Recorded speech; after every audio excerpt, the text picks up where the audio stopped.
Iba camino a la reunión por la herencia de mi esposo.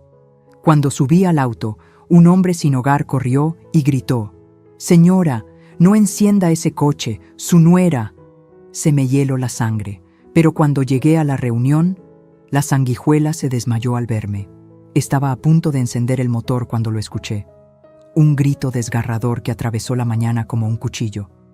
«Señora, no encienda ese coche». Mis manos se congelaron sobre el volante. El corazón me golpeó el pecho con tanta fuerza que pensé que se me saldría. Giré la cabeza y lo vi. Un hombre sucio, desaliñado, con la ropa rasgada y el cabello grasiento pegado a la frente. Corría hacia mí con los brazos extendidos, como si intentara detener una tragedia. «Su nuera estuvo aquí anoche». Sentí que el aire se me escapaba de los pulmones. ¿Adriana? ¿Mi nuera Adriana había estado cerca de mi auto? ¿En la madrugada? El hombre golpeó la ventanilla con las palmas abiertas, dejando manchas de tierra sobre el cristal. Sus ojos, hundidos y enrojecidos, me miraban con una urgencia que no podía ignorar. No era la mirada de un loco. Era la mirada de alguien que había visto algo terrible. «No lo encienda, por favor. Vi lo que hizo». Bajé la ventanilla apenas unos centímetros, con la respiración entrecortada. ¿Qué viste?», susurré. Él retrocedió un paso, temblando. Ella y un hombre de traje. Abrieron el capó. Traían una bolsa pequeña.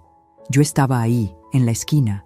Nadie me ve, pero yo sí veo todo. Mis dedos soltaron las llaves. Cayeron sobre mi regazo con un ruido metálico que sonó demasiado fuerte en el silencio que siguió. Todo empezó a tener sentido de una manera horrible. Julián, mi esposo, había muerto hacía apenas 3 semanas. Un infarto fulminante, dijeron los médicos, pero yo sabía que algo no cuadraba. Julián era fuerte, cuidaba su salud. No bebía, no fumaba, y de repente se desvaneció en el hospital, rodeado solo por Adriana, solo por ella. Y ahora este hombre, este desconocido que vivía en las sombras de la ciudad, me decía que mi nuera había tocado mi auto en plena noche. «¿Por qué me lo dices?», le pregunté, todavía con la voz rota. Él bajó la mirada.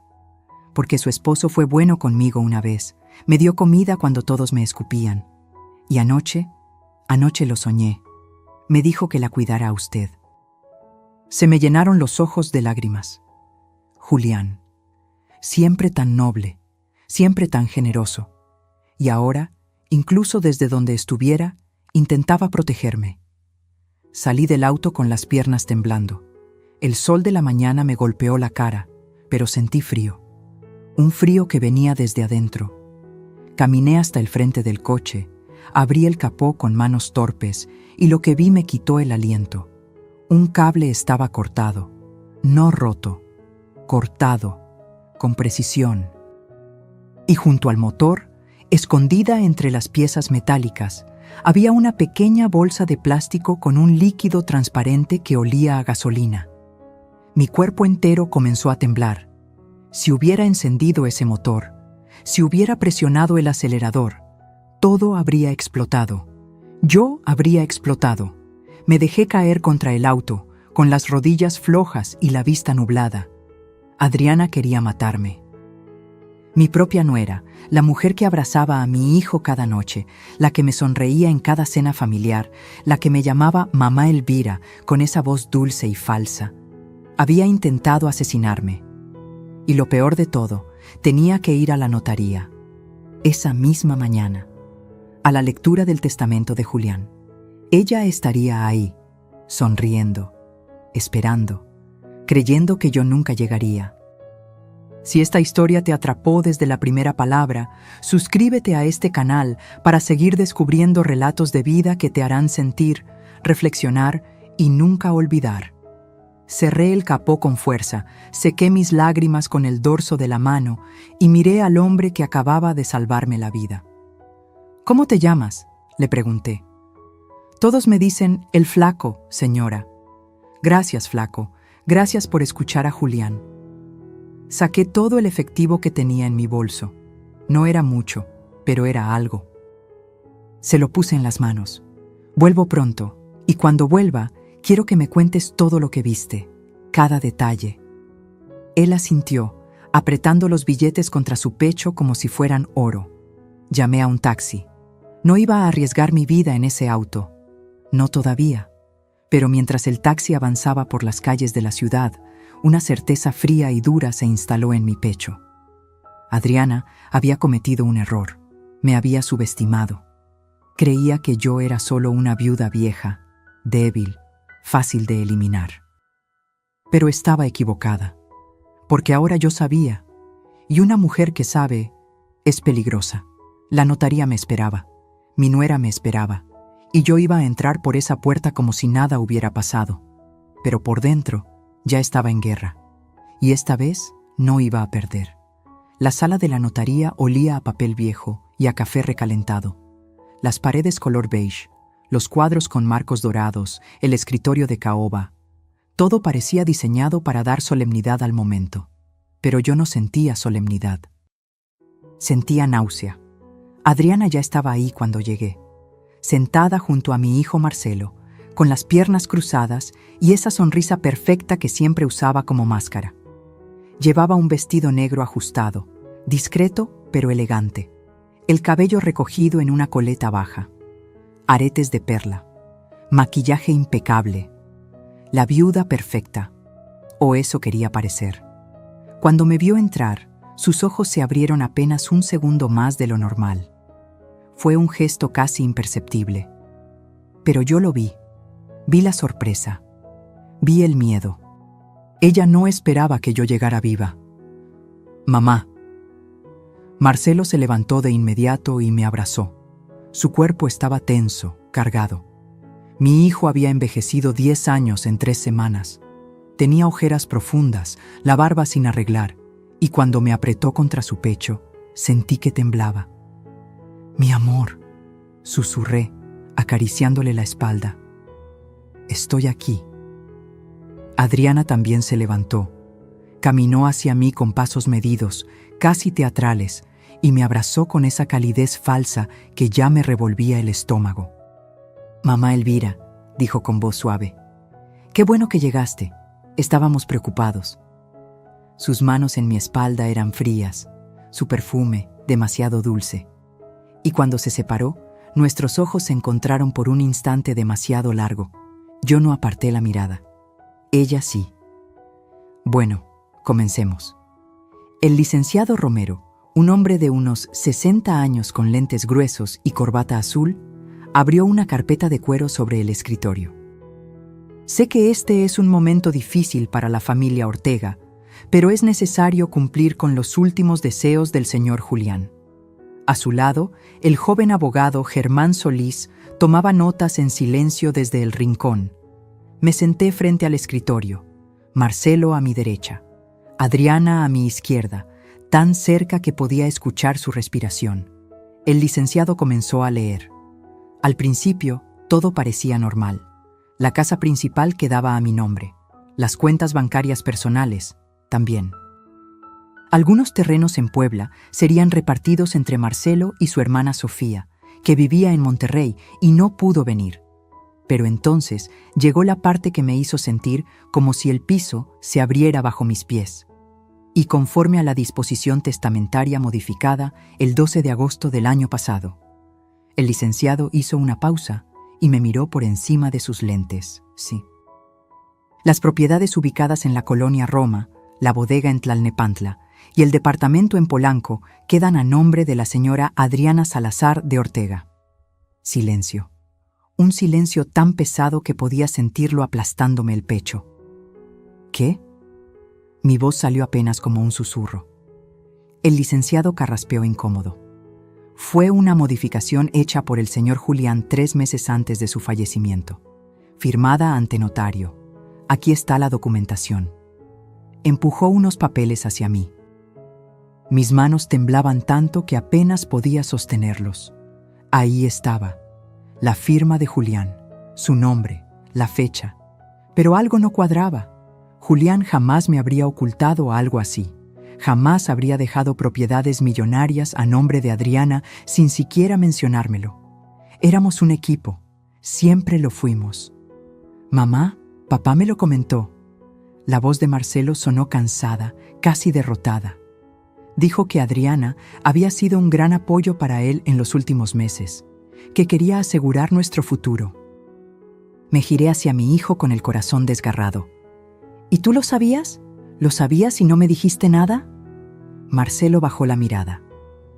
No quería preocuparte. Pensé que papá te lo diría cuando fuera el momento. Adriana puso su mano sobre la de Marcelo. Un gesto posesivo, territorios marcados. Elvira, yo sé que esto es una sorpresa, dijo con esa voz controlada, casi compasiva. Pero Julián confiaba en mí. Él sabía que yo cuidaría de Marcelo, y de ti también, por supuesto. Sus palabras eran veneno envuelto en terciopelo.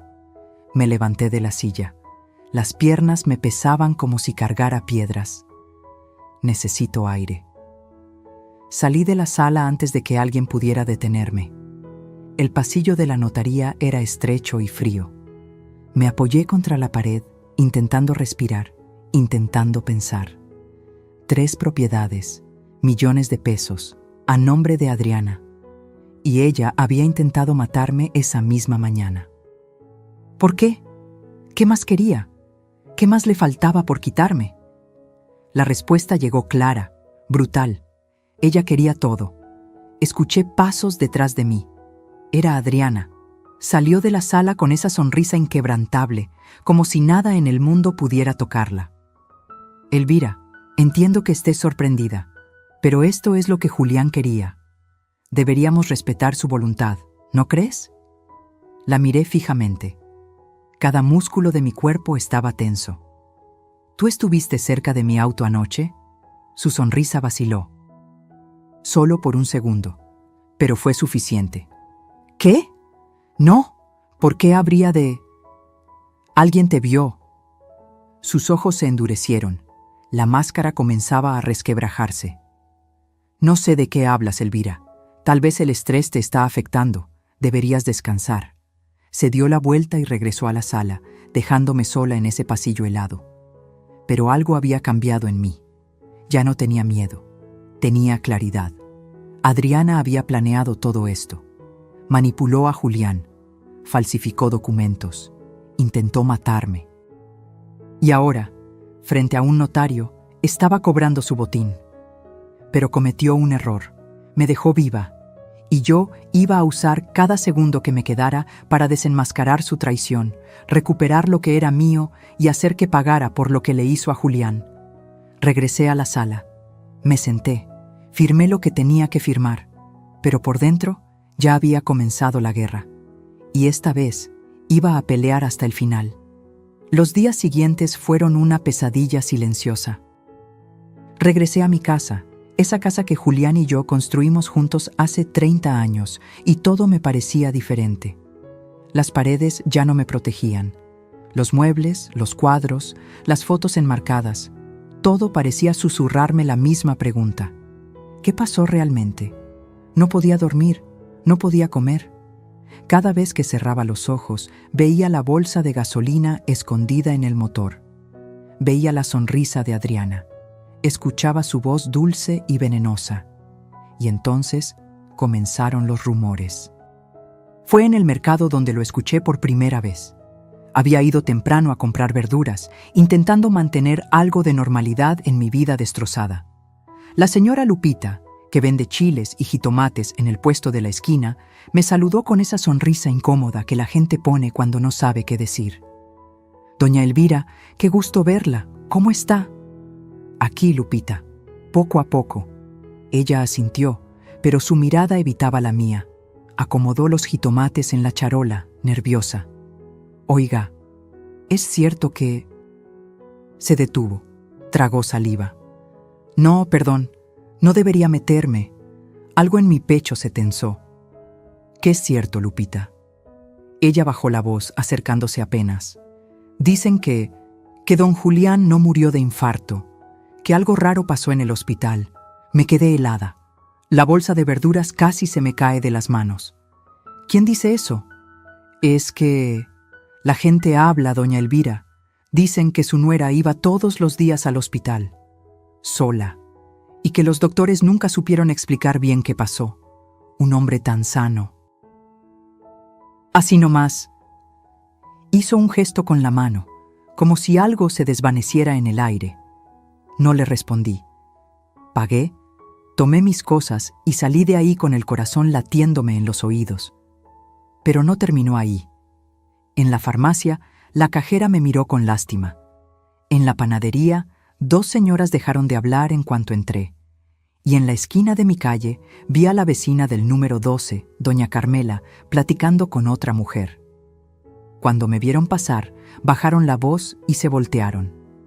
Pero alcancé a escuchar. Dicen que la nuera ya se quedó con 3 propiedades. Pobre doña Elvira. Y ella que la trataba como a una hija. Cada palabra era una puñalada. No era solo que Adriana me hubiera traicionado, era que toda la colonia lo sabía, o al menos lo sospechaba. Y yo no tenía pruebas, solo intuiciones, solo un vacío enorme donde antes estaba mi confianza. Esa noche, sola en la casa, me senté frente al escritorio de Julián. Era un mueble antiguo de madera oscura, con cajones profundos y una lámpara de escritorio que él usaba para revisar contratos.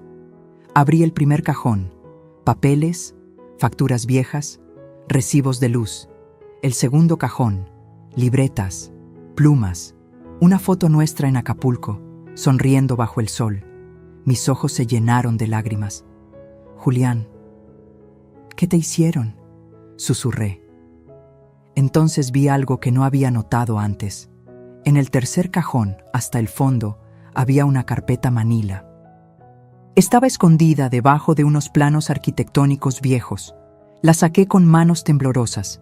Adentro había estados de cuenta bancarios, pero no eran los que yo conocía. Era una cuenta que nunca había visto, a nombre de Julián y de Adriana. Sentí que el mundo se detenía. Movimientos bancarios, transferencias, 2 millones de pesos retirados en agosto, otro millón en septiembre, y luego, justo una semana antes de que Julián muriera, otra transferencia de 3 millones. 8 millones en total, 6 movidos antes de su muerte y 2 después. Sin mi conocimiento, busqué las fechas, las comparé con mi calendario. Todas esas transferencias se hicieron en días en que yo estaba fuera, visitando a mi hermana en Querétaro, en un retiro espiritual en Tepoztlán. Adriana había esperado el momento perfecto. ¿Y Julián? ¿Julián lo sabía?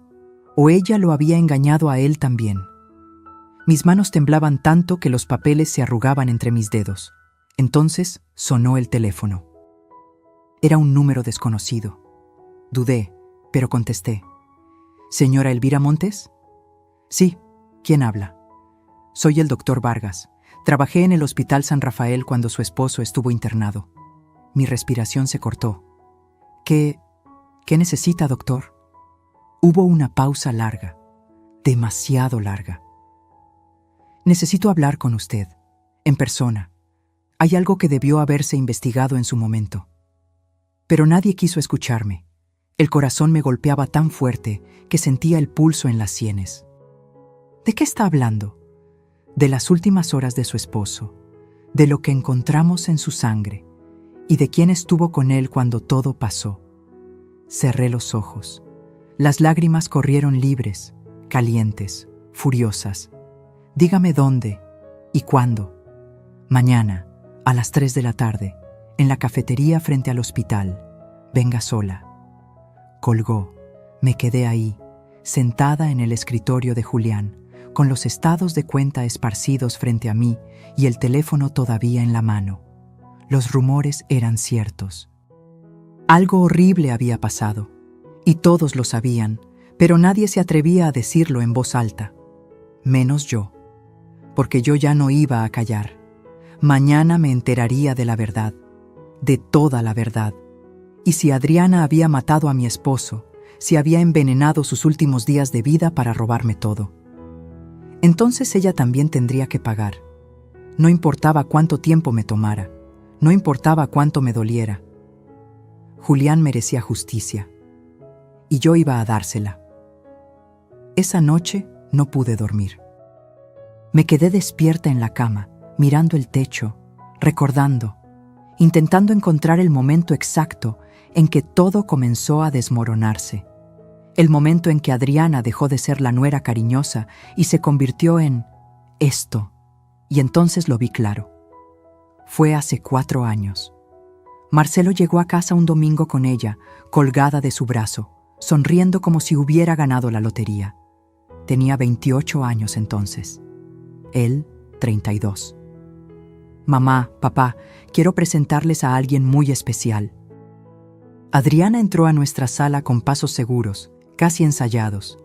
Llevaba un vestido blanco con flores pequeñas, el cabello suelto cayendo en ondas perfectas sobre sus hombros. Tacones bajos, maquillaje natural, todo calculado para parecer inocente. Mucho gusto, señora Elvira. Me extendió la mano con una sonrisa cálida.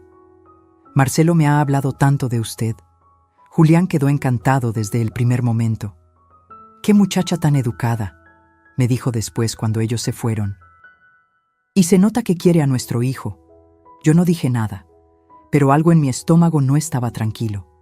Tal vez fue la forma en que sus ojos recorrieron la casa cuando entró, no con curiosidad, con evaluación, como si estuviera midiendo cada mueble, cada cuadro, cada centímetro de nuestra vida.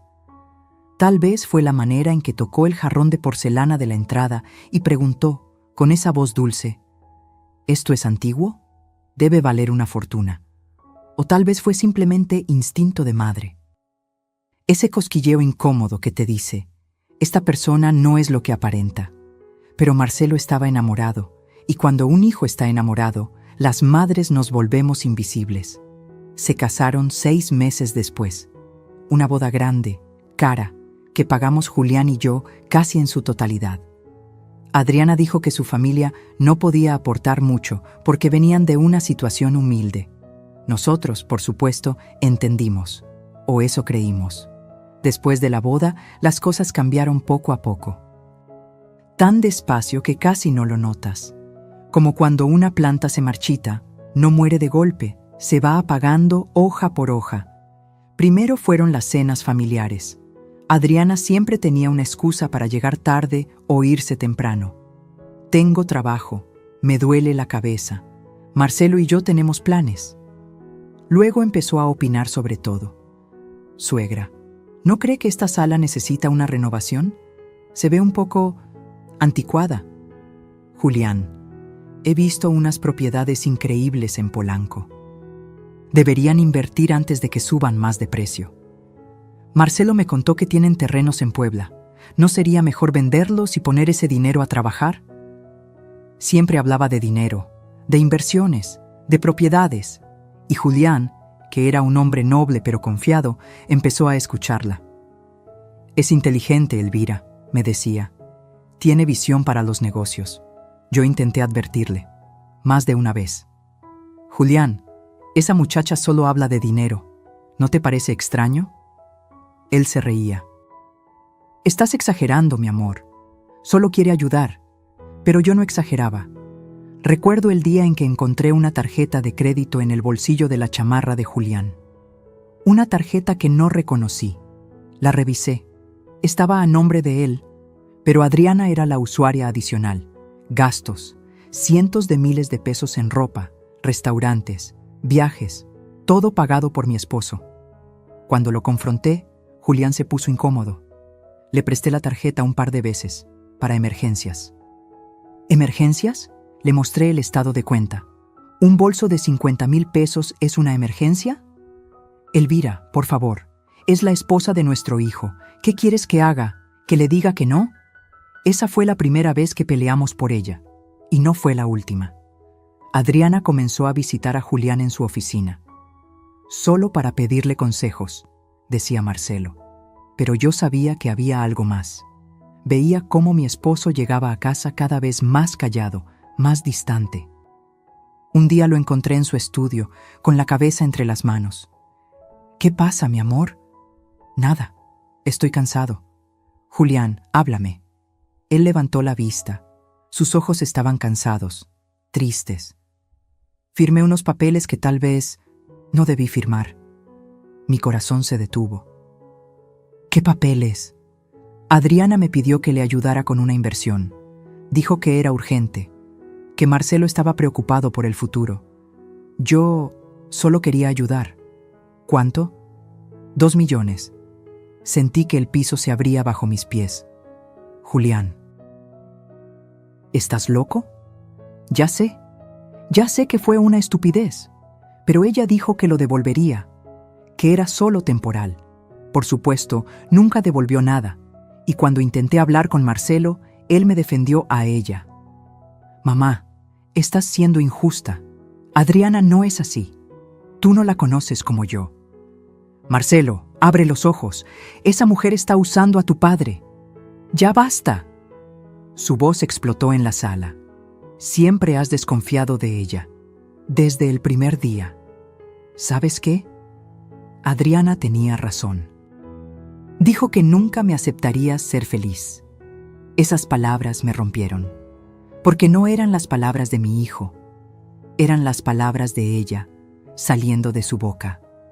Adriana lo había envenenado, no con sustancias, con ideas, con mentiras, con esa habilidad terrible que tienen algunas personas para hacerte dudar de tu propia realidad.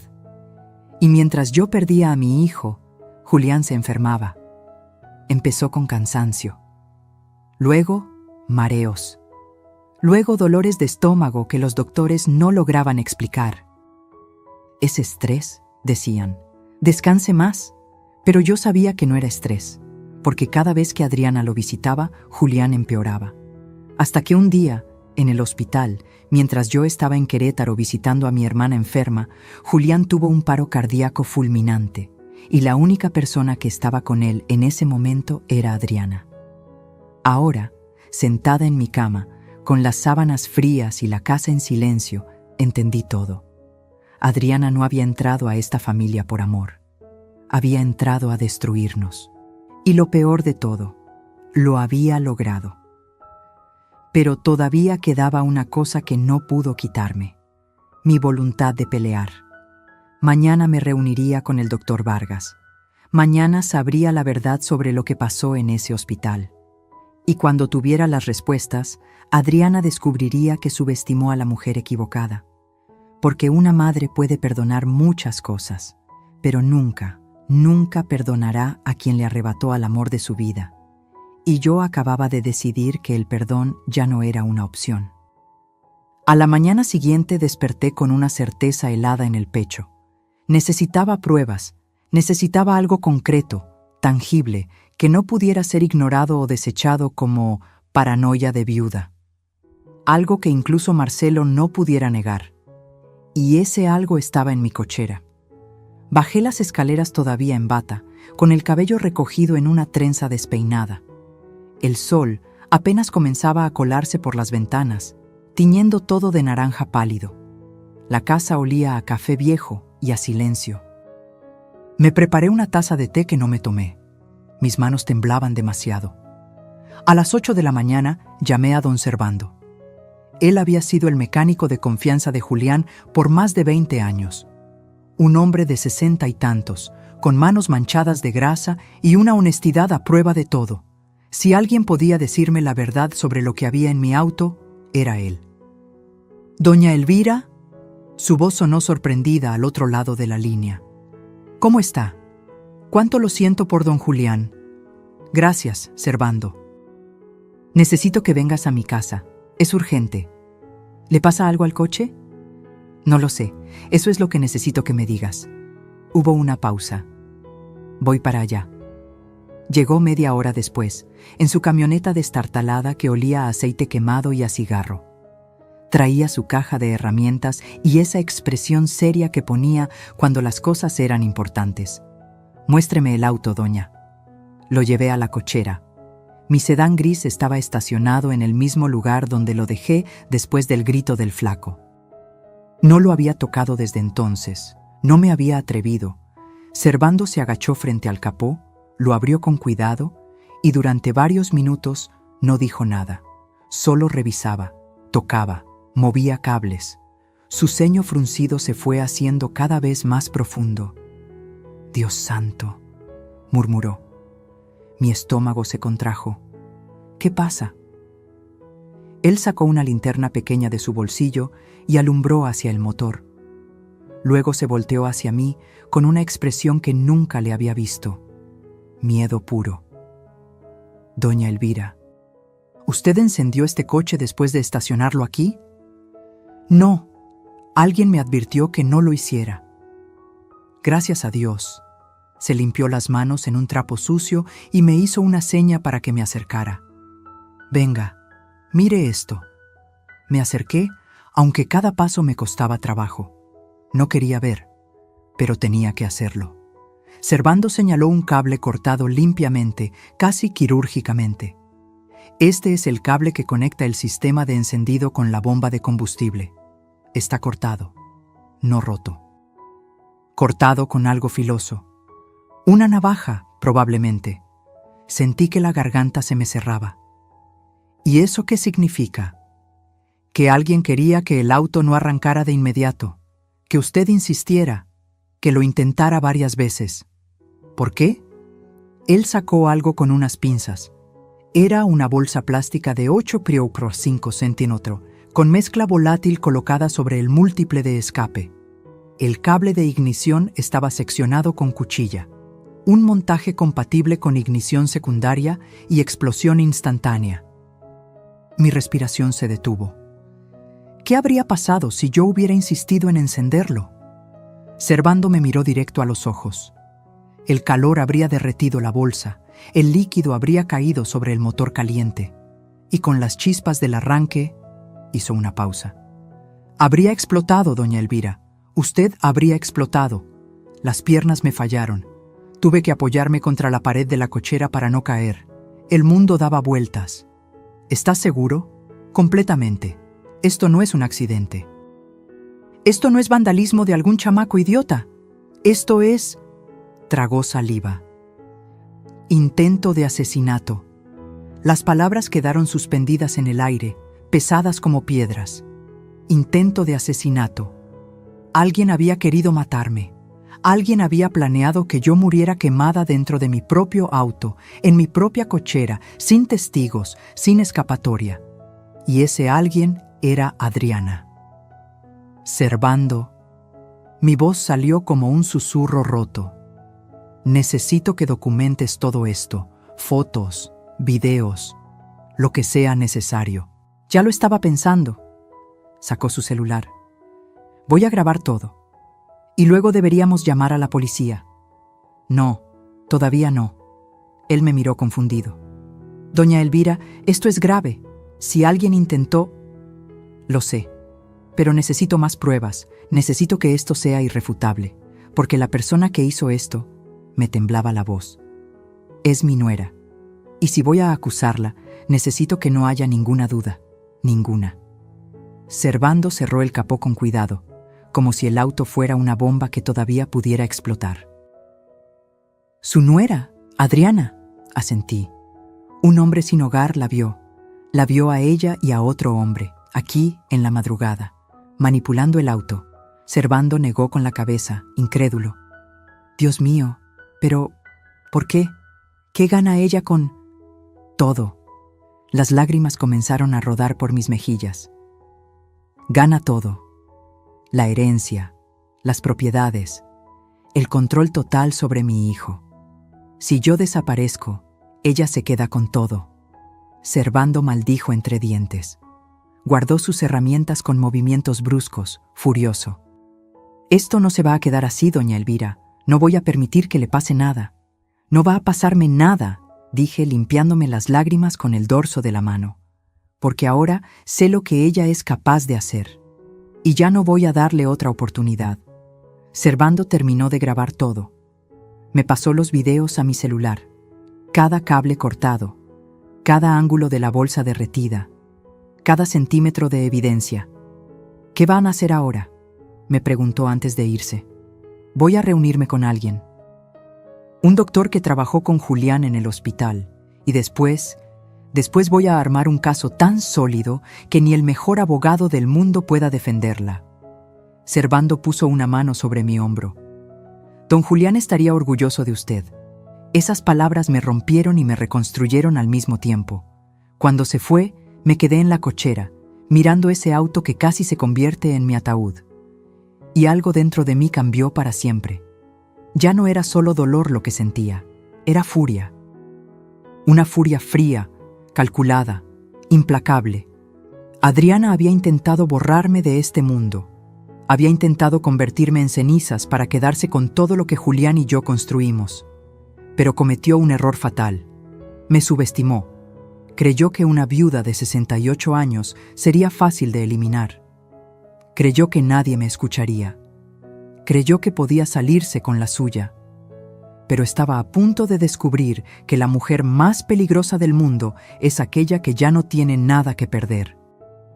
Y yo acababa de perderlo todo. Guardé los videos. Más adelante Rafael los presentaría a la policía. Ahora solo me quedaba una misión: hacer justicia. Y no pararía hasta verla pagar por cada lágrima, cada mentira, cada traición. El juego apenas comenzaba. Y esta vez, las reglas las pondría yo. Tenía 3 horas antes de mi reunión con el doctor Vargas. 3 horas que decidí usar para encontrar al flaco. Él era la única persona que había visto a Adriana esa noche. El único testigo de su crimen. Y necesitaba su testimonio completo, cada detalle, cada palabra que pudiera recordar. Porque si iba a enfrentarme a ella, necesitaba armas. Y los testigos son las mejores armas. Salí de mi casa con el sol ya alto en el cielo. Llevaba mi bolsa cruzada al hombro, dinero en efectivo, y una determinación que me quemaba por dentro como fuego. Lo busqué primero en la esquina donde lo había visto aquella mañana. No estaba. Pregunté a un vendedor ambulante de elotes. ¿Ha visto a un hombre flaco, con ropa sucia, que suele estar por aquí? El vendedor me miró con desconfianza. ¿Para qué lo busca? Me salvó la vida. Quiero agradecerle. Su expresión se suavizó. A veces lo veo por el mercado, o en el parque, cerca de las bancas del fondo. Ahí duermen varios. Le agradecí y caminé hacia el mercado. Mis piernas ya no eran tan fuertes como antes, pero la urgencia me daba fuerza. Pasé por los puestos de frutas, de carnes, de pan. El olor a tortillas recién hechas se mezclaba con el de las flores y el pescado. Y entonces lo vi. Estaba sentado en el suelo, recargado contra la pared trasera del mercado, con una bolsa de plástico a su lado. Tenía la cabeza gacha, los ojos cerrados. Por un momento pensé que dormía, pero cuando me acerqué, levantó la vista. Sus ojos me reconocieron al instante. «Señora», murmuró intentando levantarse. «No, no, quédate ahí». Me agaché frente a él, ignorando el dolor en mis rodillas. «Vine a buscarte». Él parpadeó, confundido. ¿A mí? Sí, necesito que me cuentes todo lo que viste esa noche, todo, sin omitir nada. El flaco tragó saliva. Sus manos temblaban. «Ya le dije, señora. Vi a su nuera y a un hombre. Pero necesito más. ¿A qué hora exactamente? ¿Cómo era ese hombre? ¿Qué más hicieron?» Él bajó la mirada, nervioso. «Yo no quiero problemas». Saqué mi cartera y puse 5 billetes de 500 pesos en su mano. Sus ojos se abrieron como platos. «No es por problemas. Es por justicia. Ese dinero es tuyo. Y habrá más si me ayudas a detenerla». Se quedó mirando los billetes como si no pudiera creer que fueran reales. Luego los guardó rápidamente en su bolsillo y respiró hondo. «Está bien, le cuento todo. Adelante». Fue como a las 2 de la mañana. Yo estaba ahí, en la esquina de su calle. Siempre duermo ahí porque hay menos policías que me corran. Estaba medio dormido cuando escuché un carro que se estacionaba cerca de su casa. Me asomé. Era un auto negro, elegante. Bajaron 2 personas, una mujer y un hombre. ¿Cómo era el hombre? Alto. Vestía traje oscuro, cabello corto. No pude verle bien la cara porque llevaba gorra, pero caminaba como alguien acostumbrado a mandar. ¿Me entiende? con la espalda derecha, sin miedo. Asentí, absorbiendo cada palabra. ¿Y la mujer? Esa sí la reconocí. La he visto antes en su casa. Es su nuera. Llevaba pantalones negros y una chamarra con capucha, pero la vi bien cuando pasó bajo el farol. Era ella, seguro. ¿Qué hicieron? Se acercaron a su coche. El hombre abrió el capó. No sé cómo. Tal vez traía herramientas. Estuvieron ahí como 10 minutos. Ella alumbraba con el celular. Él metía las manos en el motor. Hablaban bajito, pero yo alcanzaba a escuchar un poco. ¿Qué decían? El flaco cerró los ojos concentrándose. Ella decía, ¿ya está? Y él respondió, sí, pero tienes que asegurarte de que lo intente encender varias veces. Si no, no funcionará. Y ella dijo, lo hará. Siempre es terca. Y luego se rieron. La sangre se me heló en las venas. Terca. Ella me conocía. Sabía que si mi auto no encendía a la primera, insistiría. 1, 2, 3 veces, hasta que explotara. ¿Algo más? Mi voz salió apenas como un hilo. Sí, antes de irse, ella le dio algo, un sobre, y el hombre dijo, con esto quedamos a mano. Luego subieron al auto y se fueron. ¿Viste las placas? No, señora, estaba muy oscuro, pero el auto era un BMW, de esos nuevos, negro, con rines cromados. Abrí mi bolso y saqué mi celular. ¿Podrías reconocer al hombre si lo volvieras a ver? Tal vez. No sé. Como le digo, no le vi bien la cara. ¿Y si te muestro fotos? Puede ser. Empecé a pensar. ¿Quién era ese hombre? ¿Un cómplice? ¿Un amante? ¿Alguien a quien Adriana le pagaba para hacer su trabajo sucio? Flaco, necesito que hagas algo por mí. Algo muy importante. Él me miró con esos ojos cansados pero atentos. Dígame. Quiero que vengas conmigo a un lugar seguro. Voy a pagarte un cuarto de hotel por unos días y necesito que escribas todo lo que me acabas de contar, con todos los detalles que recuerdes. ¿Puedes hacerlo? Yo no escribo muy bien, señora. No importa, yo te ayudo, pero necesito que tu testimonio quede registrado, porque llegará el momento en que tendrás que repetir esto frente a otras personas. ¿Entiendes? Él asintió lentamente. ¿Frente a la policía? Tal vez. ¿O frente a un juez? El flaco se puso pálido. Señora, yo no puedo meterme en esas cosas. Tengo antecedentes, robos pequeños, nada grave, pero si me ven en una corte, no te va a pasar nada. Le puse una mano sobre el hombro. Te lo prometo, yo te voy a proteger. Pero necesito que me ayudes, porque esa mujer no solo intentó matarme a mí, también mató a mi esposo, y si no la detenemos, lo volverá a hacer. Sus ojos se llenaron de algo parecido a la compasión.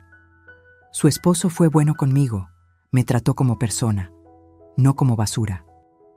Entonces, ayúdame a hacer justicia por él. Hubo un largo silencio. El ruido del mercado continuaba a nuestro alrededor. Voces, risas, el golpeteo de los cuchillos contra las tablas de madera. Pero en ese pequeño rincón, solo estábamos él y yo, conectados por una verdad terrible. Finalmente, el flaco asintió. Está bien, lo haré. Le ayudé a levantarse. Era más ligero de lo que pensaba, pura piel y huesos. Lo llevé a un hotel modesto pero limpio, cerca del centro. Pagué por una semana. Le compré ropa nueva, jabón, comida. Y esa tarde, sentados en la pequeña habitación con olor a detergente, escribimos juntos su testimonio. Cada palabra, cada detalle, cada segundo de esa noche maldita. Cuando terminamos, le tomé una foto con mi celular, sosteniéndolo en sus manos. Su firma al final. Guárdalo bien, le dije. Este papel puede cambiar todo. Él lo dobló con cuidado y lo metió debajo del colchón. Señora, ¿de verdad cree que esto sirva de algo? Lo miré directo a los ojos. Flaco, tú eres la única persona en el mundo que vio lo que ella hizo. Eres invisible para la sociedad, lo sé, pero en este momento eres la persona más importante de mi vida, porque tú tienes la verdad, y la verdad siempre, siempre termina ganando. Él sonrió por primera vez, una sonrisa rota, pero real. Gracias por creerme, señora. Gracias a ti por tener el valor de hablar. Salí del hotel con el corazón más ligero. Tenía un testigo, tenía pruebas del auto. Y en una hora tendría las respuestas sobre lo que pasó en el hospital. Adriana había construido su imperio sobre mentiras, pero yo estaba a punto de derrumbarlo, pieza por pieza, hasta que no quedara nada. Llegué a la cafetería frente al hospital 15 minutos antes de las 3. Me senté en una mesa junto a la ventana, desde donde podía ver la entrada del San Rafael. Ese edificio blanco de 5 pisos que alguna vez me pareció un lugar de esperanza, ahora se veía como un mausoleo. Ahí dentro había muerto Julián. Ahí dentro, Adriana lo había dejado morir. Pedí un café que no me tomé. Solo lo sostuve entre mis manos, sintiendo el calor del vaso desechable, intentando calmar el temblor que no se iba. A las 3 en punto, un hombre entró a la cafetería. 50 y tantos años, cabello entrecano, bata médica debajo de una chamarra gris, lentes redondos, mirada seria. Me buscó con los ojos. Cuando me vio, asintió. Se acercó a mi mesa y extendió la mano. Señora Montes. Soy el doctor Vargas. Gracias por venir. Se sentó frente a mí, pidió un café negro y durante un momento no dijo nada. Solo me miraba, evaluándome, como si intentara decidir si yo era lo suficientemente fuerte para escuchar lo que tenía que decir. Finalmente habló. No debería estar aquí. Lo que voy a contarle podría costarme mi trabajo, tal vez incluso mi licencia. Pero no puedo seguir callando. Mi corazón latió más rápido. Dígame la verdad, por favor. Él sacó una carpeta delgada de su mochila, la puso sobre la mesa y la abrió con cuidado. Dentro había hojas impresas, estudios médicos, gráficas. Su esposo llegó al hospital el 18 de septiembre. Se quejaba de mareos, dolor abdominal, náuseas. Pensamos que era gastritis aguda. Lo internamos para hidratarlo y hacerle estudios. Asentí. Todo eso ya lo sabía. Durante los primeros 2 días, su condición era estable, incómoda pero estable. Pero entonces, hizo una pausa. Empezó a empeorar. Rápido. Demasiado rápido. ¿Qué pasó? Sus signos vitales comenzaron a fallar. Taquicardia, presión arterial irregular, confusión mental. Y lo más extraño, sus análisis de sangre mostraban niveles elevados de potasio, muchísimo más altos de lo normal. ¿Y eso qué significa? Hiperpotasemia severa puede causar un paro cardíaco fulminante. Pero lo raro es que no tenía ninguna razón médica para tener esos niveles. No era diabético, no tenía problemas renales. No estaba tomando medicamentos que lo justificaran. Sentí que algo frío me recorría la espalda. Estoy diciendo que alguien pudo haberle administrado potasio de manera externa, en dosis altas, sin que nadie se diera cuenta. La cafetería pareció girar a mi alrededor. ¿Quién? ¿Cómo? No lo sé. Pero sé quién tenía acceso ilimitado a su habitación. ¿Quién estuvo con él las últimas horas de su vida? ¿Quién estaba ahí cuando nadie más podía estar? Adriana. Él asintió lentamente. Su nuera. Sí. Me cubrí la boca con las manos. Las lágrimas brotaron sin control. No podía respirar. No podía pensar. Julián no había muerto de un infarto natural. Lo habían asesinado. Y yo no estuve ahí para protegerlo. ¿Por qué no dijo nada? Mi voz salió rota, desesperada. ¿Por qué no lo investigaron? El doctor Vargas bajó la mirada, avergonzado. Lo intenté. Hablé con el director del hospital. Le mostré los análisis. Le dije que algo no cuadraba. Pero él me dijo que no podíamos hacer acusaciones sin pruebas contundentes, que una autopsia necesitaba el consentimiento de la familia y su nuera, ella se negó. El abogado Solís aconsejó que la cremación sería lo más digno y sanitario. Marcelo firmó confiando en su palabra. ¿Qué? Dijo que no quería profanar el cuerpo de su suegro, que era una falta de respeto, que Julián habría querido descansar en paz. Y su hijo la apoyó. Cerré los ojos. Marcelo. Mi propio hijo había bloqueado la investigación sin saberlo. Entonces lo cremaron, susurré. Sí. Y con eso se perdió cualquier posibilidad de demostrar lo que pasó. Me quedé en silencio. El ruido de la cafetería se sentía lejano, irreal. Voces, tazas chocando, el vapor de las máquinas de café. Todo se sentía como un sueño del que no podía despertar. Doctor, ¿usted cree que ella lo hizo? Él me miró directo a los ojos. Sí, creo que su nuera envenenó a su esposo. No puedo probarlo. Pero en 25 años de carrera, he visto muchas muertes.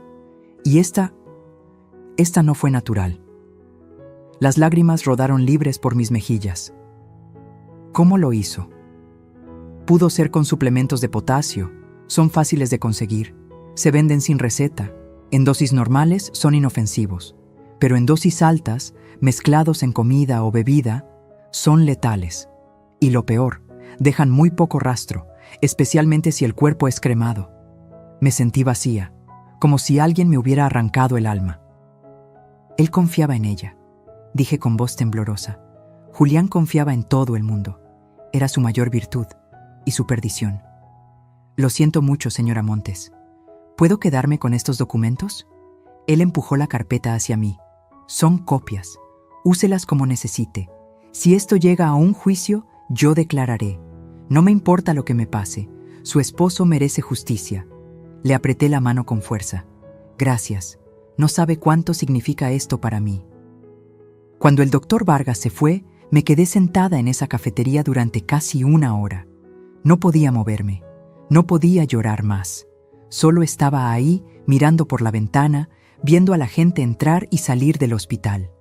Familias preocupadas, enfermos caminando despacio, doctores con prisa, y yo, una viuda de 68 años, cargando el peso de una verdad insoportable. Julián había sido asesinado. Mi esposo, el amor de mi vida, el padre de mis hijos, había sido envenenado lentamente por la mujer en la que confiamos, la mujer que llamábamos familia. Y lo peor de todo, mi hijo seguía sin creerme.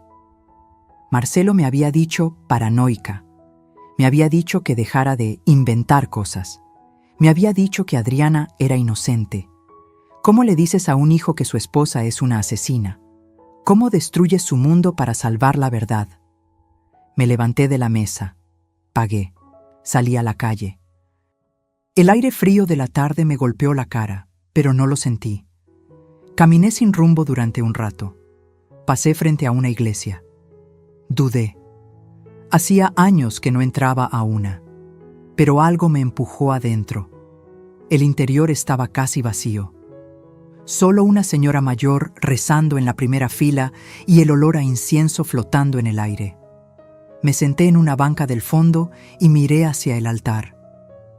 Julián, susurré. No pude protegerte. Perdóname. Las lágrimas volvieron, silenciosas, amargas. Pero te juro por lo que más quiero que ella va a pagar. Te lo juro. Aunque me cueste todo lo que me queda, ella va a pagar. Salí de la iglesia con los ojos hinchados, pero con algo nuevo en el pecho. Propósito. Ya no era solo dolor lo que sentía, era determinación. Adriana había destruido a mi familia, había matado a mi esposo, había intentado matarme a mí. Pero cometió un error fatal, me subestimó. Creyó que una mujer mayor, sola, sin poder, sería fácil de eliminar. Pero se equivocó. Porque el dolor puede romperte, o puede convertirte en algo más fuerte de lo que jamás imaginaste. Y yo acababa de decidir que mi dolor no me iba a destruir. Iba a ser mi arma. Y con esa arma iba a hacer justicia, aunque fuera lo último que hiciera en esta vida. Esa noche no dormí. Me quedé despierta en la mesa del comedor, rodeada de papeles, fotos, documentos bancarios, todo extendido como las piezas de un rompecabezas macabro. Y yo, en el centro, intentando armar la imagen completa de la traición. Pero sabía que no podía hacerlo sola. Necesitaba ayuda profesional, alguien que supiera moverse en las sombras, alguien que pudiera encontrar lo que yo no podía ver. Y conocía a la persona perfecta, Rafael Cedeño. Había sido socio de Julián hace más de 15 años, en los primeros proyectos de construcción. Un hombre brillante, meticuloso, con esa habilidad rara de ver lo que otros ignoran. Pero después de un problema legal que casi lo arruina, Rafael dejó el mundo de los negocios y se dedicó a otra cosa: investigación privada. Julián siempre decía que Rafael tenía olfato de sabueso, y yo necesitaba exactamente eso.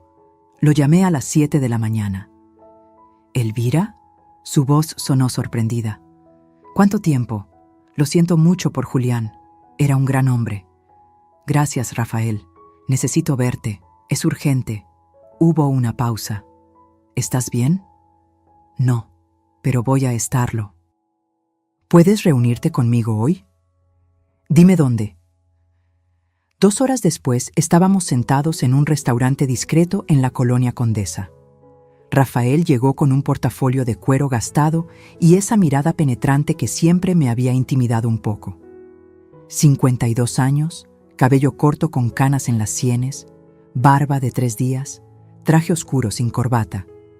Se sentó frente a mí y fue directo al grano. ¿Qué necesitas? Le conté todo, cada palabra, cada detalle, el grito del flaco, el cable cortado, la bolsa con gasolina, el testamento modificado, los rumores del pueblo, la reunión con el doctor Vargas, el envenenamiento, las transferencias bancarias. Rafael no me interrumpió ni una sola vez. Solo escuchaba, tomando notas en una libreta pequeña con una pluma negra. Sus ojos nunca dejaron de mirarme. Cuando terminé, cerró la libreta y exhaló lento. Esto es grave, Elvira, muy grave. Lo sé. Si lo que dices es cierto, tu nuera no solo es una ladrona, es una asesina. Por eso necesito pruebas. Pruebas que un juez no pueda ignorar. Pruebas que obliguen a mi hijo a abrir los ojos. Rafael se recargó en la silla, pensativo. ¿Cuánto dinero tienes disponible? Lo que sea necesario. Porque esto no va a ser barato. Vamos a necesitar rastrear cuentas bancarias, conseguir registros telefónicos, investigar su pasado, tal vez contratar vigilancia. Y todo tiene que hacerse con discreción absoluta. Si ella se entera de que la estás investigando, lo sé. Podría desaparecer, o peor, intentar matarme de nuevo. Exacto. Saqué un cheque que había preparado esa mañana. 50,000 pesos. Lo puse sobre la mesa. Esto es solo el adelanto.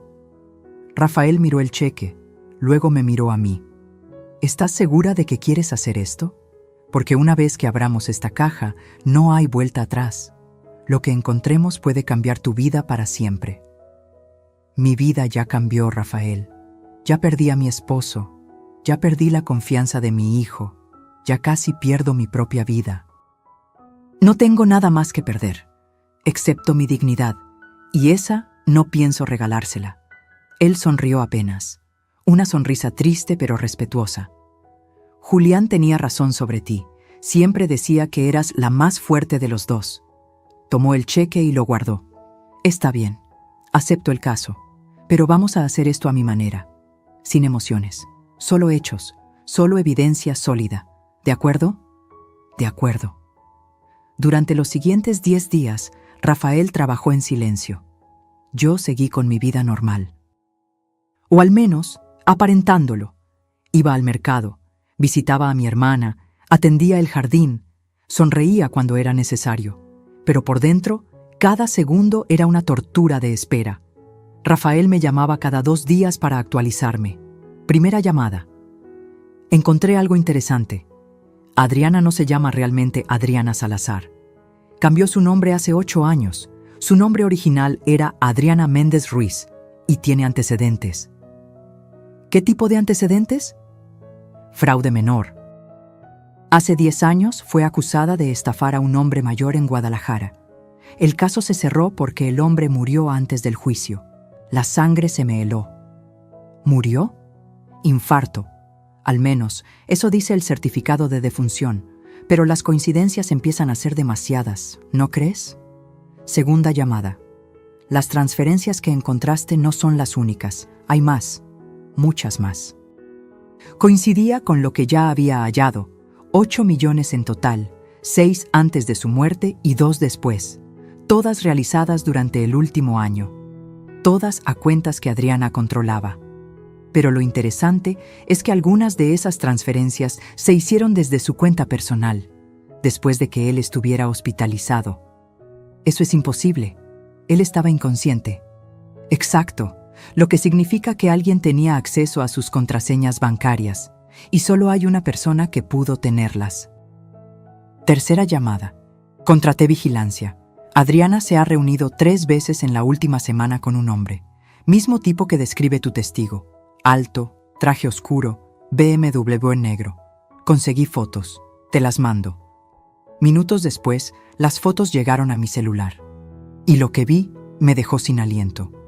El hombre del traje era Germán Solís, abogado corporativo, especialista en herencias y testamentos, y el mismo abogado que estuvo presente el día de la lectura del testamento en la notaría. Todo empezó a encajar. Germán había ayudado a Adriana a falsificar los documentos, a cambiar el testamento, a mover el dinero, y probablemente él fue quien cortó el cable de mi auto aquella noche. No era solo una conspiradora, era una red completa. Cuarta llamada, la más importante. Elvira, necesito que vengas a mi oficina. Ahora, encontré algo que tienes que ver. Llegué en menos de media hora. Rafael me esperaba con la computadora encendida. En la pantalla había documentos escaneados. Mira esto. Amplió la imagen. Es el testamento modificado, el que se leyó en la notaría. Sí, ya lo vi. Ahora mira esto. Abrió otro documento. Esta es la firma de Julián en contratos antiguos.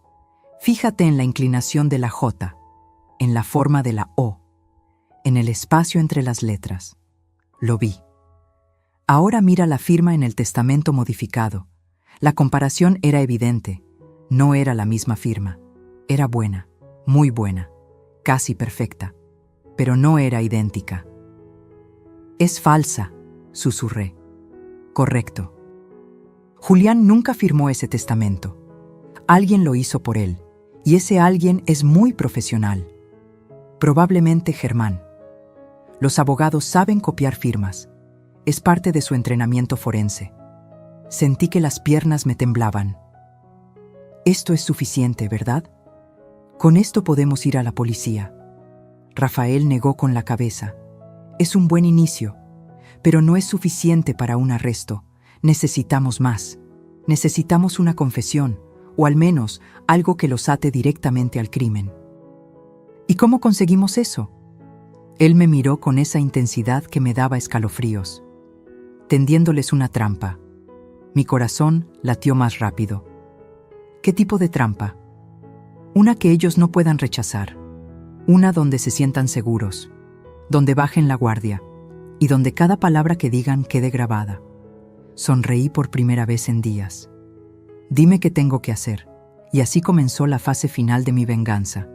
Ya no era solo una viuda buscando respuestas. Era una mujer armada con pruebas, con testigos, con un plan. Y Adriana estaba a punto de descubrir que el peor error que puedes cometer en la vida es subestimar a alguien que ya no tiene nada que perder. Porque cuando una mujer decide pelear por su verdad, no hay mentira lo suficientemente fuerte para detenerla. Y yo apenas estaba comenzando. El plan era simple pero peligroso. Rafael lo diseñó con precisión quirúrgica. Cada detalle, cada movimiento, cada palabra que yo tendría que decir. Tienes que hacerla sentir que ganó, me explicó en su oficina. Que ya no eres una amenaza, que te rendiste. Solo así bajará la guardia.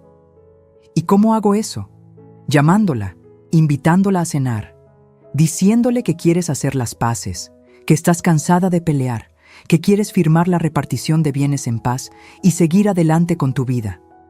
La sola idea de fingir amabilidad con ella me revolvía el estómago. No sé si pueda. Rafael puso una mano sobre mi hombro. Sé que es difícil, pero es la única manera. Si la confrontas directamente, huirá. O peor, contratará mejores abogados y enterrará todo. Necesitamos que se sienta segura, que hable. Y cuando hable, la atraparemos. Respiré hondo. ¿Y las cámaras? Voy a instalar 3. Una en la sala, escondida en el reloj de pared. Otra en el comedor, en la planta decorativa. Y una más en la cocina, por si acaso. Audio de alta definición. Video en HD. Todo irá directo a un servidor encriptado. Aunque destruyan las cámaras, la grabación estará a salvo. ¿Y si no dice nada incriminatorio? Lo hará. La gente como Adriana no puede resistir presumir, especialmente cuando creen que ganaron. Tú solo tienes que provocarla sutilmente, hacerle preguntas casuales, dejar que su ego haga el resto. Me dio una lista de frases clave que debía mencionar durante la cena. Frases como: Julián siempre confió en ti. Nunca entendí por qué cambió tanto en sus últimos meses. A veces me pregunto qué pasó realmente en el hospital. El auto. Qué suerte que no lo encendí ese día. Cada una diseñada para sembrar duda, para provocar reacción, para que Adriana no pudiera evitar defenderse o, mejor aún, justificarse. Practiqué frente al espejo durante 2 días. Sonrisa amable, voz cansada pero reconciliadora, gestos de derrota. Tenía que ser perfecta, porque si ella sospechaba algo, todo se vendría abajo. Finalmente, un jueves por la tarde, la llamé.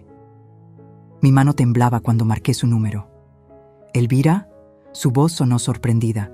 Adriana, hola, ¿cómo estás? Bien. ¿Y tú? No esperaba tu llamada. Lo sé. Yo necesito hablar contigo y con Marcelo, pero sobre todo contigo. Hubo una pausa cautelosa. ¿De qué se trata? Quiero que vengan a cenar a mi casa, este sábado. Necesito hacer las paces. Estoy cansada de todo este dolor, de las peleas, de la desconfianza. Julián no habría querido esto. Podía escuchar sus engranajes mentales funcionando al otro lado de la línea. ¿Estás segura? Totalmente. Quiero firmar los papeles pendientes, cerrar este capítulo y seguir adelante. Todos merecemos paz, ¿no crees? Su voz se suavizó. Creyó que había ganado. Me parece perfecto, Elvira. Marcelo va a estar feliz de escuchar esto. Ha estado muy preocupado por ti. Lo sé. Yo también estoy preocupada por él, por todos nosotros. Los espero a las 8. Prepararé algo especial. Ahí estaremos. Colgué y solté el aire que no sabía que estaba conteniendo. Rafael, que había estado escuchando desde el otro cuarto, entró con una sonrisa. Perfecto. Cayó completamente. Ahora solo falta que el sábado salga todo bien.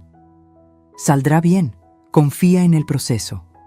El viernes, Rafael llegó temprano a instalar las cámaras. Trabajó durante 3 horas, ajustando ángulos, probando audio, asegurándose de que todo quedara invisible pero funcional. Cuando terminó, me mostró cómo se veía desde su laptop. La sala, el comedor, la cocina, todo en pantalla dividida, imagen nítida, audio claro. Recuerda, me dijo antes de irse, mantén la calma, no la acuses de nada, solo deja que hable. La verdad siempre sale cuando la gente se siente cómoda. El sábado llegó como una tormenta silenciosa. Pasé el día cocinando. Preparé mole poblano, arroz rojo, frijoles refritos. El postre favorito de Marcelo, flan napolitano. Puse la mesa con el mantel bordado que usábamos en ocasiones especiales. Velas, flores frescas, Todo tenía que parecer auténtico. A las 8 en punto sonó el timbre. Abrí la puerta con una sonrisa que me dolía en el alma. Marcelo entró primero. Se veía cansado pero esperanzado. Me abrazó fuerte. Gracias por esto, mamá. Gracias a ti por venir, mi amor. Adriana entró detrás de él, elegante como siempre. Vestido negro ajustado, tacones, cabello perfecto. Esa sonrisa que ahora reconocía como pura falsedad. Elvira, qué linda te ves, y huele delicioso. Gracias, hija. Pasen. Siéntense. Nos sentamos a la mesa. Serví la comida. Hablamos de cosas triviales al principio. El clima, el tráfico, las noticias. Marcelo parecía relajado, feliz de vernos juntas sin pelear. Adriana, en cambio, me observaba, todavía cautelosa, todavía evaluando. Entonces, mientras servía más vino, solté la primera frase clave. Sabes, Adriana, a pesar de todo, sé que Julián confiaba mucho en ti. Ella sonrió. Él era un hombre maravilloso, muy generoso. Lo era, a veces demasiado. Hice una pausa. Nunca entendí por qué cambió tanto en sus últimos meses. Se volvió tan distante. Adriana tomó un sorbo de vino, pensativa. Creo que estaba cansado. El trabajo, el estrés. Ya sabes cómo es esto de los negocios. Tal vez. Pero era extraño. Sobre todo cuando empezó a enfermarse. Los doctores nunca encontraron una explicación clara. La miré directamente a los ojos. Ella sostuvo mi mirada sin pestañear. A veces la vida es así, Elvira. Injusta, inexplicable. Supongo que sí. Me limpié la boca con la servilleta. Me alegra que estuvieras con él en el hospital. No habría soportado que muriera solo. Alguien tenía que estar ahí. Su voz tenía un tono casi orgulloso. Alguien que supiera cuidarlo bien. Marcelo interrumpió, incómodo. Mamá, tal vez no deberíamos hablar de esto ahora. Tienes razón, mi amor. Perdón. Sonreí. Es solo que a veces me pregunto qué habría pasado si las cosas hubieran sido diferentes. Adriana se inclinó hacia adelante, con los ojos brillantes. ¿Diferentes cómo? No lo sé. Si yo hubiera estado ahí, si hubiera insistido en que lo revisaran más doctores, si... Hice una pausa dramática. Si hubiera encendido el auto ese día. El silencio que siguió fue eléctrico. Adriana parpadeó. Solo una vez, pero fue suficiente. ¿Qué auto?, preguntó, pero su voz sonaba forzada. Mi auto, hace unas semanas, tenía un problema mecánico extraño. El mecánico dijo que era casi como si alguien lo hubiera saboteado. Me reí suavemente. Pero eso sería ridículo, ¿verdad? Ella no respondió de inmediato. Sus dedos apretaron la copa de vino. Ridículo, repitió finalmente, pero su sonrisa ya no llegaba a sus ojos. Y yo supe en ese momento que la tenía. Que cada palabra que saliera de su boca a partir de ahora quedaría grabada. Y que la trampa acababa de cerrarse. Solo faltaba esperar a que ella misma se ahorcara con su propia lengua. Porque la verdad siempre encuentra la manera de salir, especialmente cuando la empujas con las preguntas correctas. La cena continuó durante otra hora. Yo seguía con mi papel de viuda cansada y reconciliadora. Adriana, en cambio, comenzaba a mostrar grietas, pequeñas, casi imperceptibles, pero estaban ahí. Se tocaba el cuello nerviosamente. Bebía vino más rápido de lo normal. Miraba hacia la puerta cada tanto, como si quisiera escapar. Pero lo más importante, hablaba demasiado. Empezó a presumir, a justificarse, a explicar cosas que nadie le había preguntado. Julián me pidió que me encargara de sus cuentas, porque confiaba en mí, dijo mientras cortaba un pedazo de flan. Decía que yo tenía mejor cabeza para los números que Marcelo. Sin ofender, amor. Marcelo sonrió incómodo. No te ofendas, mamá, pero es verdad. Yo siempre fui terrible con las finanzas. Lo sé, mi cielo. Miré a Adriana. Y es admirable que Julián confiara tanto en ti. Aunque debo confesar que me sorprendió que moviera tanto dinero sin decirme nada.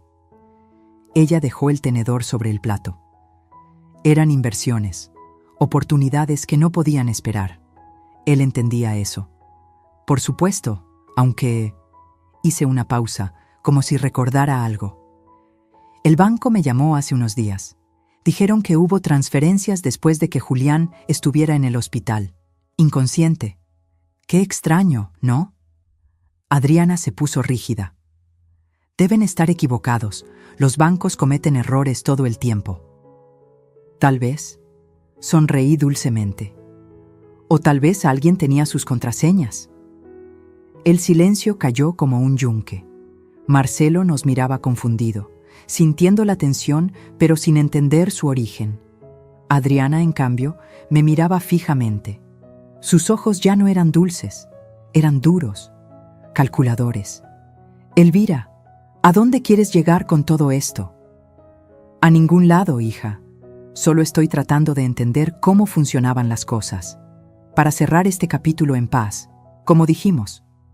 Ella no respondió.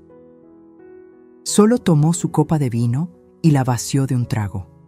Entonces decidí lanzar el golpe final. ¿Sabes? Conocí a alguien hace unas semanas, un hombre sin hogar. Me contó una historia muy interesante sobre una mujer y un hombre en traje negro que estuvieron cerca de mi auto una noche. La copa casi se le cae de las manos. ¿Qué? Sí. Qué coincidencia, ¿verdad? Justo la noche antes de que descubriera el problema mecánico. Adriana se puso de pie bruscamente. La silla rechinó contra el piso. No tengo que escuchar esto. Marcelo, nos vamos. Pero Marcelo también se había puesto de pie, mirándome con una mezcla de confusión y enojo. Mamá, ¿qué está pasando? ¿De qué hablas? Pregúntale a tu esposa, dije con voz tranquila pero firme. ¡Esto es ridículo! Adriana agarró su bolso. Tu madre está paranoica, Marcelo. Ya te lo dije. Necesita ayuda profesional. ¿Paranoica? Me levanté despacio, manteniendo la calma. ¿Sabes qué es gracioso, Adriana? Que una paranoica no tendría esto. Saqué mi celular y puse sobre la mesa las fotos que Rafael me había enviado.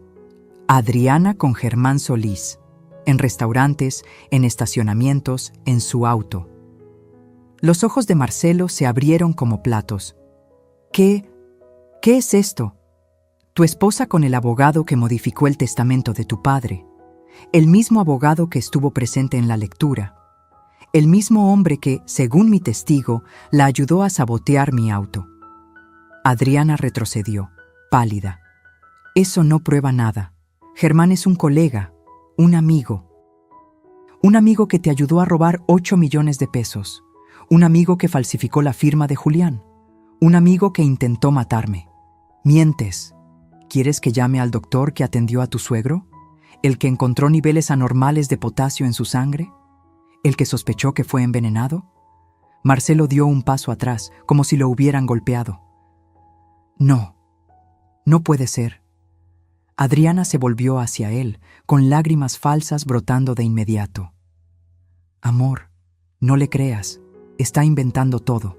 Está celosa. Siempre me ha odiado. Pero Marcelo la miraba diferente ahora, como si la viera por primera vez. Por un instante, su voz tembló. Yo solo quería que me respetaran. Siempre fui la invitada, nunca la dueña. Luego volvió a endurecerse. Tu padre era un idiota. ¿Es verdad? Su voz salió quebrada. ¿Envenenaste a mi padre? No, claro que no. Esto es una locura. Respóndeme. Su grito resonó en toda la casa. Adriana abrió la boca. Luego la cerró. Sus ojos se movían de mí a Marcelo, buscando una salida que no existía. Y entonces hizo lo peor que pudo haber hecho. Sonrió.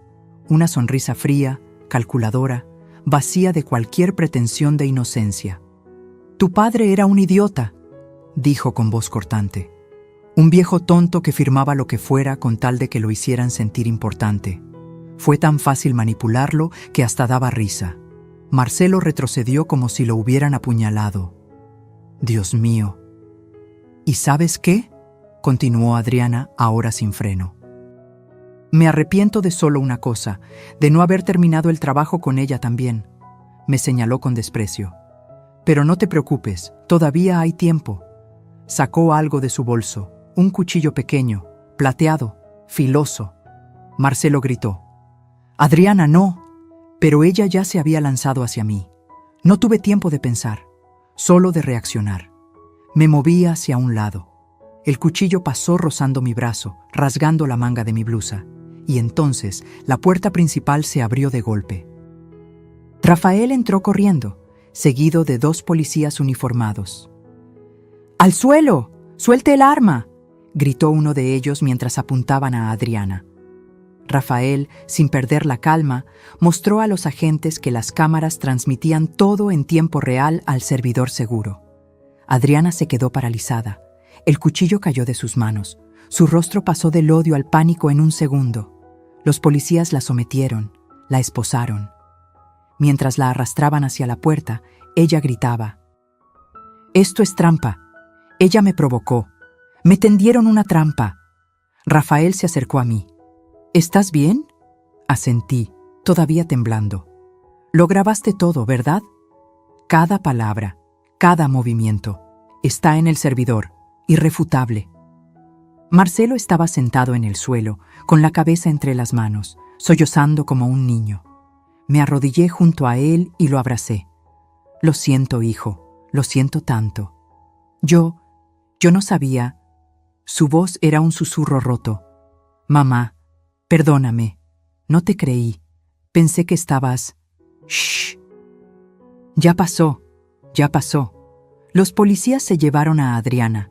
Sus gritos se fueron apagando en la distancia. Rafael se acercó con una expresión seria. «Van a arrestar a Germán Solís también. Con las grabaciones y las pruebas bancarias, ambos van a pasar muchos años en prisión. ¿Y el testamento falso? Se invalidará. Todo regresará a como debió ser desde el principio. Las propiedades, el dinero, todo vuelve a ti y a tus hijos». Cerré los ojos. El alivio me golpeó como una ola. No era alegría lo que sentía. Era justicia. Julián podía descansar en paz. Y yo, finalmente, podía respirar. La pesadilla había terminado, pero sabía que las heridas tardarían mucho en sanar. Porque recuperar tu vida es una cosa, recuperar la confianza de tu hijo es otra. Y esa noche, abrazada a Marcelo en el piso de mi comedor, supe que el verdadero trabajo apenas comenzaba, no el de venganza, sino el de reconstrucción, y ese, descubriría después, era el más difícil de todos. Pasaron varias semanas desde aquella noche de la trampa. El tiempo ya no se medía en días, sino en audiencias y declaraciones. Los siguientes meses fueron un huracán de abogados, declaraciones, audiencias y papeles. Adriana fue acusada formalmente de fraude, falsificación de documentos, intento de homicidio y, aunque no pudieron probarlo completamente por la cremación del cuerpo, conspiración en la muerte de Julián. Germán Solís, el abogado cómplice, fue arrestado en su oficina 2 días después. Las pruebas eran abrumadoras, las grabaciones, las transferencias bancarias, y el testimonio del flaco, el hombre sin hogar que lo vio todo, selló la culpabilidad de ambos. No tuvieron defensa. El juicio duró 4 meses. Yo asistí a cada audiencia, sentada en la misma banca, con la misma ropa oscura, mirando fijamente a Adriana cada vez que entraba esposada a la sala. Ella nunca me devolvió la mirada. Su abogado intentó todo. Alegó locura temporal, luego manipulación psicológica, luego que yo la había provocado, que todo fue defensa propia. Pero las grabaciones no mentían, las cámaras no tenían sesgo, y el jurado, 12 personas que no la conocían, vieron lo mismo que yo había visto desde el principio. Una mujer sin escrúpulos, capaz de cualquier cosa por dinero. El día del veredicto, la sala estaba llena. Familiares, periodistas, curiosos atraídos por el escándalo. Marcelo estaba sentado a mi lado, pálido, con las manos entrelazadas sobre las rodillas. Había perdido tanto peso en esos meses que parecía otra persona. Cuando el juez pidió al jurado su veredicto, el silencio fue absoluto. ¿Han llegado a un veredicto? Sí, su señoría. ¿Cómo encuentran a la acusada, Adriana Méndez Ruiz, en los cargos de fraude, falsificación y tentativa de homicidio? Culpable, en todos los cargos. Escuché a Marcelo soltar un suspiro tembloroso. Yo no sentí nada. Solo un vacío extraño, como si algo dentro de mí se hubiera apagado y no pudiera volver a encenderse. El juez golpeó el mazo. La sentencia será de 18 años de prisión sin posibilidad de libertad condicional antes de cumplir al menos 12 años. 18 años. Adriana tenía 32. Saldría a los 50, si es que salía. La vi levantarse, esposada, escoltada por 2 oficiales. Por un momento giró la cabeza hacia mí. Nuestros ojos se encontraron. No había rabia en su mirada. No había arrepentimiento, solo vacío. Y entonces la sacaron de la sala. Germán Solís recibió 15 años. Su carrera, destruida. Su reputación, en ruinas. Después de la sentencia, Rafael me esperaba en el pasillo del juzgado. Se hizo justicia, dijo. Yo asentí, pero no pude sonreír. ¿Por qué no me siento mejor? Él puso una mano sobre mi hombro. Porque la justicia no borra el dolor, Elvira, solo cierra el círculo. El resto lo tienes que hacer tú. Tenía razón. 2 semanas después, el testamento falso fue oficialmente anulado. Las 3 propiedades que Adriana había robado fueron devueltas a mi nombre. Los 8 millones de pesos que había movido fueron rastreados y recuperados. Todo lo que Julián construyó durante su vida volvió a donde siempre debió estar, con su familia legítima. Pero el dinero ya no me importaba. Lo que me importaba era otra cosa. Una tarde de domingo, Marcelo vino a visitarme. Traía flores, lirios blancos, mis favoritos. Nos sentamos en la terraza, bajo el sol suave de la tarde, con el sonido de los pájaros de fondo. Durante mucho tiempo no hablamos. Finalmente, él rompió el silencio. Mamá, nunca te voy a poder pedir suficiente perdón. No necesitas hacerlo. Sí necesito. Su voz se quebró. Te fallé. Fallé a papá. Dejé que esa mujer destruyera todo. Y lo peor es que no te creí.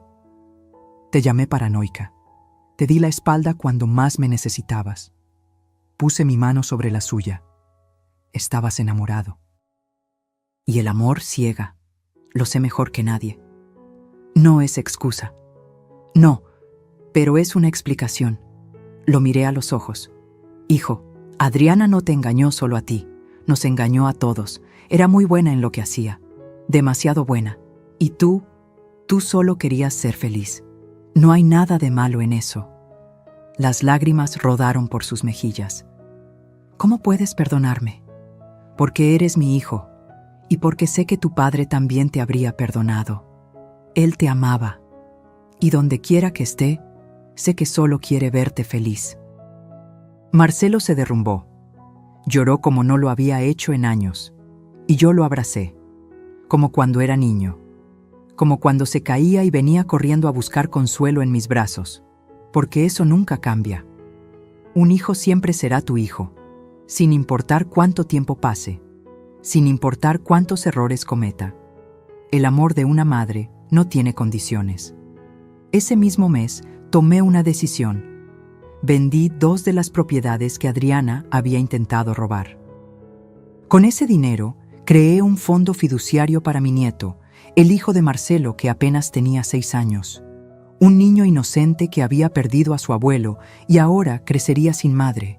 Quería asegurarme de que él estuviera protegido, de que tuviera un futuro, de que las mentiras de Adriana no arruinaran también su vida.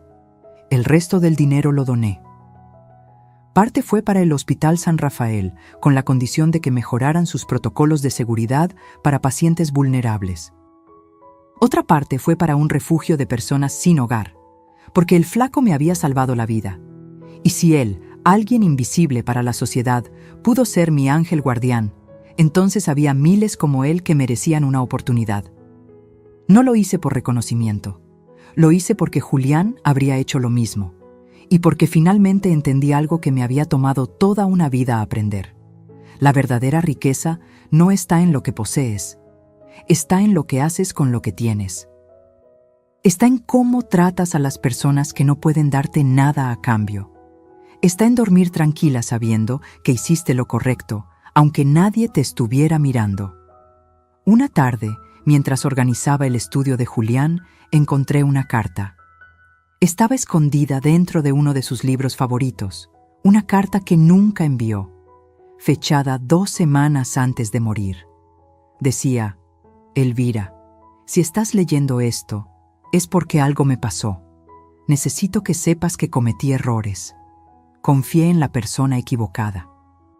Dejé que alguien entrara demasiado en mi vida, en nuestras finanzas, en nuestra familia. Y ahora tengo miedo de lo que pueda pasar. Si algo me sucede, por favor, no confíes en nadie. Investiga, pelea, porque sé que eres más fuerte de lo que crees. Siempre lo has sido.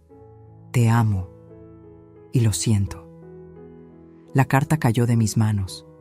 Julián lo sabía. En algún nivel, sabía que Adriana era peligrosa y había intentado advertirme, pero no llegó a tiempo. Me senté en su silla, rodeada de sus libros, de su olor que todavía impregnaba el cuero del escritorio, y lloré, no de tristeza, sino de cierre, porque finalmente podía decirle: ya está, mi amor, ya hice lo que tenía que hacer, ya te defendí, ya nos defendí, ahora puedes descansar.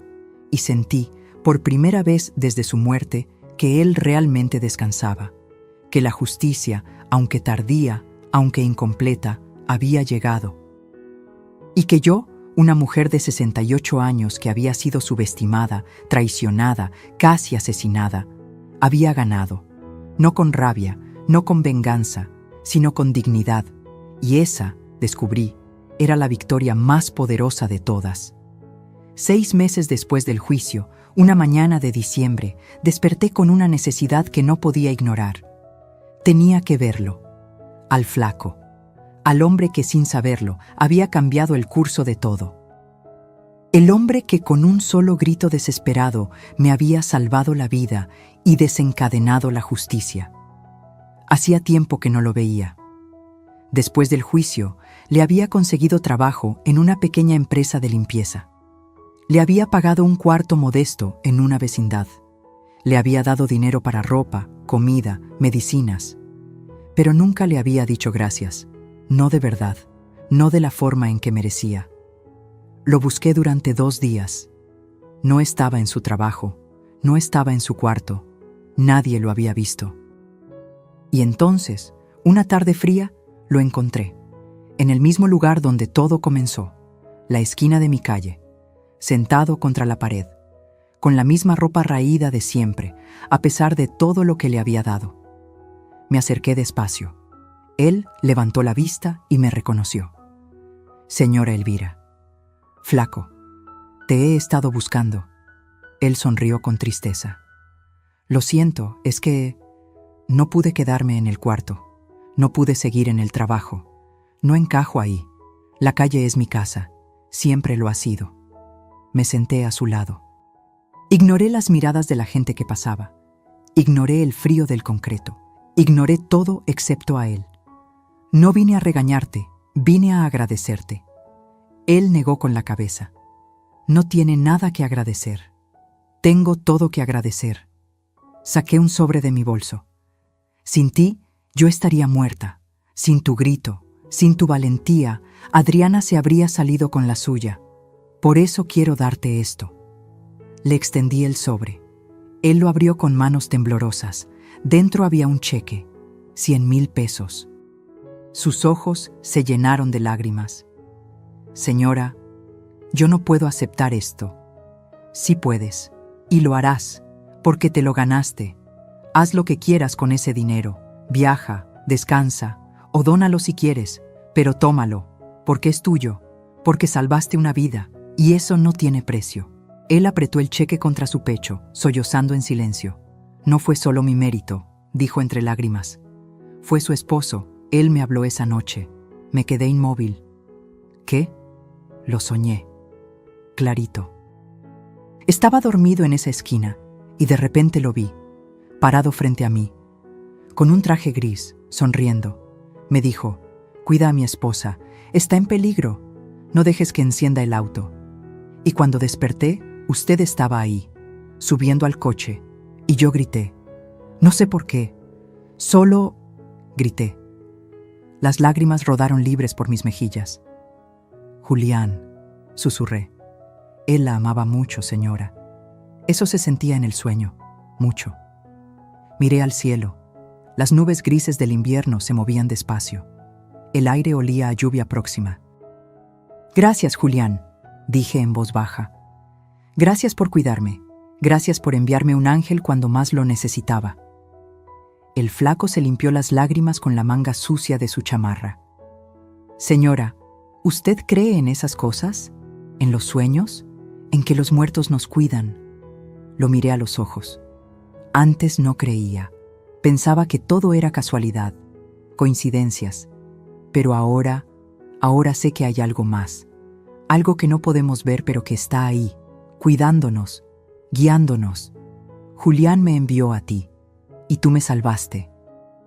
Eso no es casualidad, eso es amor, amor que trasciende la muerte. Nos quedamos sentados ahí durante un rato más, en silencio, solo dos personas conectadas por una historia imposible, por un grito que lo cambió todo. Finalmente, me levanté. «Cuídate, flaco, y si algún día necesitas algo, cualquier cosa, búscame. Siempre voy a estar aquí para ti». «Lo mismo digo, señora, aunque no tenga mucho que dar. Ya me diste todo, me diste mi vida». Caminé de regreso a mi casa, con el corazón más ligero de lo que había estado en meses. Cuando llegué, me senté en la terraza, el mismo lugar donde Julián y yo solíamos tomar café los domingos, donde planeábamos viajes que nunca hicimos, donde soñábamos con envejecer juntos, y aunque él ya no estaba físicamente, sentí su presencia, en el viento que movía las hojas del árbol de bugambilias, en el canto de los pájaros que él tanto amaba, en la calidez del sol que se colaba entre las nubes. Cerré los ojos y hablé. «Ya puedes descansar, mi amor. Ya todo está bien. Marcelo está sanando. Nuestro nieto está protegido. Adriana pagó por lo que hizo. ¿Y yo? Yo estoy en paz. Gracias por cuidarme. Gracias por no dejarme sola. Gracias por amarme tanto que encontraste la forma de salvarme incluso desde donde estés. Te amo. Siempre te amaré, hasta que nos volvamos a encontrar». Abrí los ojos, y justo en ese momento, una mariposa blanca se posó en el borde de la mesa. Se quedó ahí, inmóvil, como si me mirara, y luego voló, alto, hacia el cielo. Sonreí, porque supe que era él, diciéndome adiós, diciéndome que finalmente podía descansar. Y yo, una mujer de 68 años que había perdido a su esposo, que había sido traicionada por su familia, que había estado a segundos de morir. Yo había sobrevivido, no solo físicamente, sino con mi dignidad intacta, con mi amor propio recuperado, con mi verdad defendida. Y aunque el camino había sido doloroso, aunque las cicatrices todavía dolían, sabía algo con certeza absoluta: valió la pena. Porque la verdad siempre vale la pena, porque la justicia, aunque lenta, siempre llega, y porque una mujer que decide defender lo que es suyo, lo que es correcto, lo que es justo, esa mujer es imparable, y yo acababa de descubrir que siempre había sido esa mujer. Solo necesitaba que me quitaran todo para darme cuenta. Mi amba se fue por fin. Esta historia tocó mi corazón de una manera que nunca imaginé, porque me recordó que no importa cuántos años tengas, no importa cuántas veces te hayan subestimado, no importa cuánto dolor cargues, siempre, siempre tienes el poder de levantarte, de pelear por tu verdad, de reclamar tu dignidad. ¿Y tú? ¿Alguna vez has tenido que enfrentar una traición familiar? ¿Alguna vez tuviste que defenderte cuando nadie te creía? Déjame tu comentario. Cuéntame tu historia. Dime desde dónde me estás viendo, porque cada historia importa. Cada voz cuenta. Y juntos formamos una comunidad de personas que no se rinden. Si esta historia te conmovió, si te hizo sentir algo, si te dejó pensando, dale like, compártela con alguien que necesite escucharla. Y suscríbete para seguir compartiendo historias de vida reales que te recuerden que nunca, nunca estás solo. Porque la verdadera riqueza no está en lo que posees, sino en lo que no permites que te quiten. Y lo más valioso que tienes es tu dignidad. Nunca, nunca la vendas. Nos vemos en la próxima historia. Con cariño, tu narradora de historias que nunca se rinde.